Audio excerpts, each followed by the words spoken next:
les marchés financiers avec IG Markets, CFD Trading.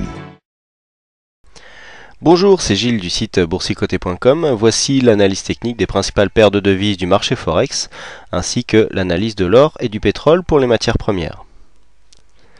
Nous sommes aujourd'hui le mardi 20 décembre 2011 et sur l'euro-dollar, eh bien, nous avons une brusque montée ici des cours puisque étant parti ici sous les 1,30-30-10, eh bien, nous arrivons sur 1,31 avec un plus haut ici sur cette bougie à 1,31-32, donc qui correspond à un point de contact ici sur une résistance baissière qui avait été dépassée un temps, puisque si on regarde, on avait ici cette résistance qui était définie donc par ces trois plus hauts, qui était une résistance, et puis là on avait une résistance intermédiaire qui avait déjà été définie par des précédents plus hauts, qui s'était transformée en support baissier, et là que l'on retrouve comme résistance donc sur cette phase de bougie et sur cette phase là, donc toujours dans la continuité du mouvement, qui a l'air d'ailleurs de nous donner un possible retournement, puisque suite à cette phase d'exagération ici sur l'euro-dollar, sur laquelle je me suis permis de shorter, mais avec une sortie pas évidente, même si j'ai réussi à limiter la casse, mais ça a été vraiment très dynamique,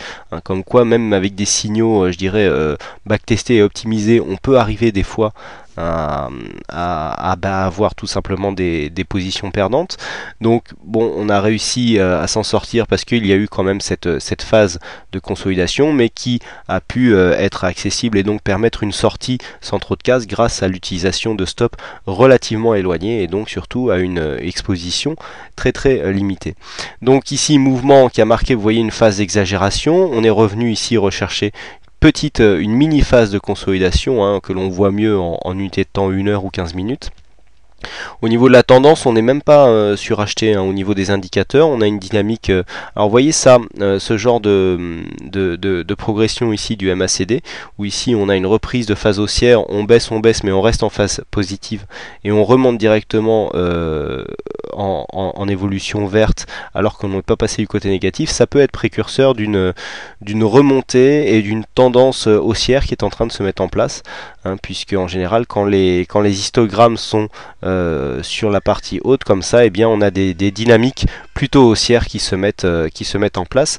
Donc là on est revenu chercher la résistance, petite phase de consolidation qui est en train de se mettre en place, mais si la dynamique continue, eh bien on devrait s'affranchir de cette résistance pour aller chercher de nouveaux plus hauts.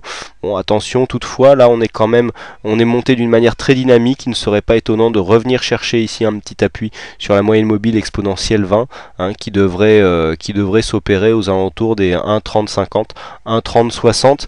Là les cours sont quand même montés d'une manière très dynamique.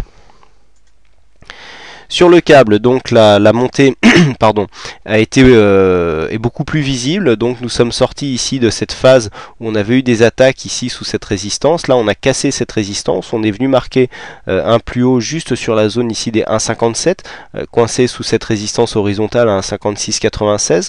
Donc vous voyez ici comment, ce que je vous indiquais tout à l'heure au niveau de la moyenne mobile exponentielle, on la casse, on revient chercher de l'appui dessus et puis hop on explose. Bon c'est tout à fait pareil. Vous voyez encore cette phase d'exagération qui a eu lieu, qui n'a pas été réintégrée, donc ça c'est vraiment synonyme d'un mouvement vraiment très dynamique. On voit ici que pour l'instant le mouvement est en train de s'essouffler un petit peu. On peut revenir chercher de la force ici sur cette ancienne résistance qui pourrait devenir support avant de confirmer cette phase dynamique. On est quand même pas mal suracheté au niveau des indicateurs.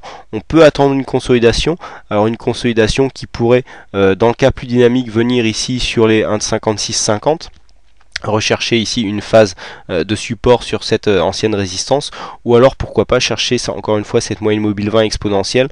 Bon, vu la course, on devra avoir un croisement, à moins que ce soit très dynamique, au niveau des 1,56, mais là il semble périlleux de rentrer à la hausse ici sur ce mouvement.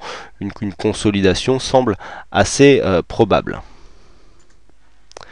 On continue avec le dollar-yen, donc le dollar-yen qui est sorti ici de sa tendance haussière pour s'inscrire dans un range. On en parlait hier. Bon ben voilà, là on sort, on revient chercher, on réintègre même presque, et puis on continue sur cette évolution stable. Donc on reste ici sur ce support des 77. 70-75, vous voyez que c'est un support qui est pas mal travaillé. Il a été un peu travaillé ici en résistance, mais là il a déjà joué ici et tout.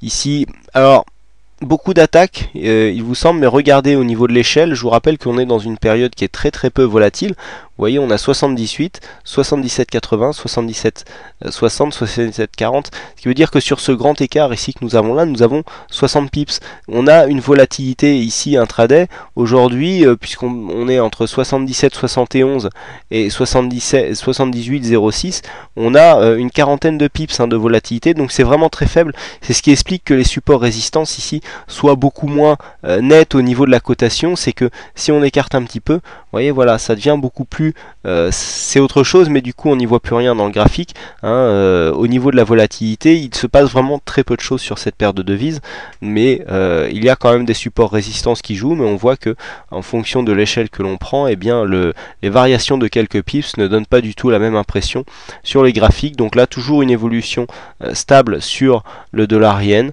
qui ne débouche pour l'instant sur aucune tendance vraiment viable. Vous voyez, les indicateurs naviguent ici dans la zone neutre, très peu pas d'orientation qui nous est donnée par le MACD, donc on risque ici de s'enfermer dans un range. Donc on peut toujours ici jouer les ranges entre 77, 70 et 78, mais bon, vu les mouvements qui peuvent arriver à tout moment, puisque cette monnaie est contrôlée en fait par la banque centrale japonaise, notamment le yen, il semble périlleux de jouer un range pour 40 pips alors que le risque d'un gros décalage existe toujours.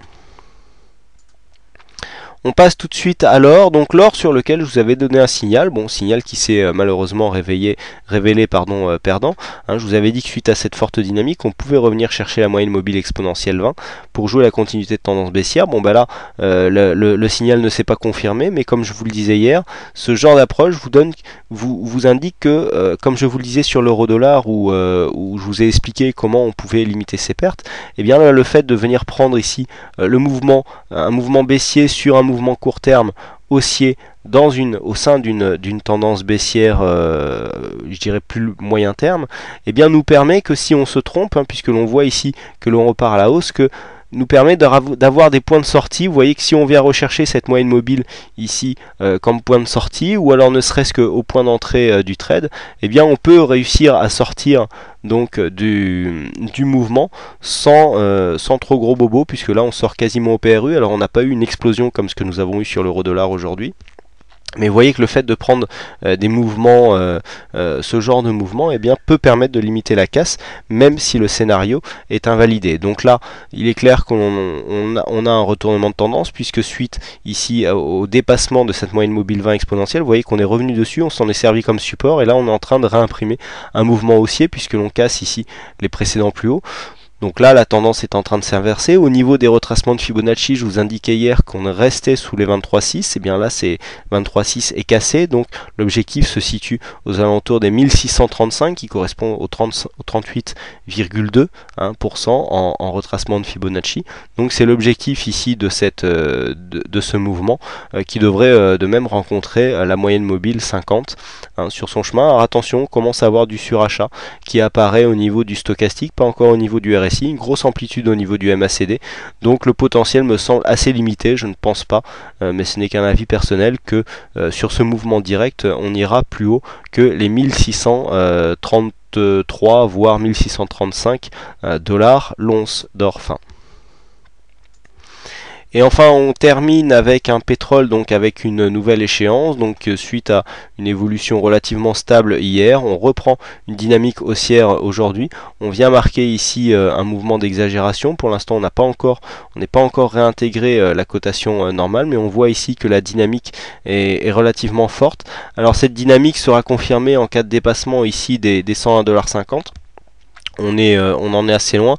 Pour l'instant, le pétrole ici se comporte plutôt en situation de range, puisqu'on est entre 93 et 102 $ depuis maintenant quelques temps. Donc bon, mouvement ici pour l'instant qui marque un petit rebond, un petit rebond technique suite à la forte baisse, mais qui ne semble pas actuellement, dans l'état actuel des choses, vouloir imprimer un fort mouvement. Regardez comment suite à cette forte hausse, nous sommes surachetés au niveau du RSI stochastique avec une grosse amplitude du MACD. Donc là, quand on voit en plus ce mouvement d'exagération qui se trouve juste sous une résistance assez intéressante, et bien 97,60, vous voyez voyez qu'on l'a travaillé ici, et puis il a déjà joué ici sous cette zone, et puis on s'est retourné dessous au niveau de ces cotations là. Et bien ça prouve que bon, on pourrait quand même avoir une petite phase de consolidation avec une reprise de dynamique haussière, hein, et que pour l'instant là le mouvement semble arriver à son terme, en tout cas pour ce qui est du mouvement direct. Voilà ce que l'on peut dire donc sur ces principales analyses techniques Forex et matières premières. Il ne me reste plus qu'à vous souhaiter à toutes et à tous une bonne soirée, bonne chance dans votre aide, et je vous donne rendez-vous dès demain pour de prochaines analyses techniques en vidéo. Bonsoir à tous. Les marchés financiers avec IG Markets, CFD Trading.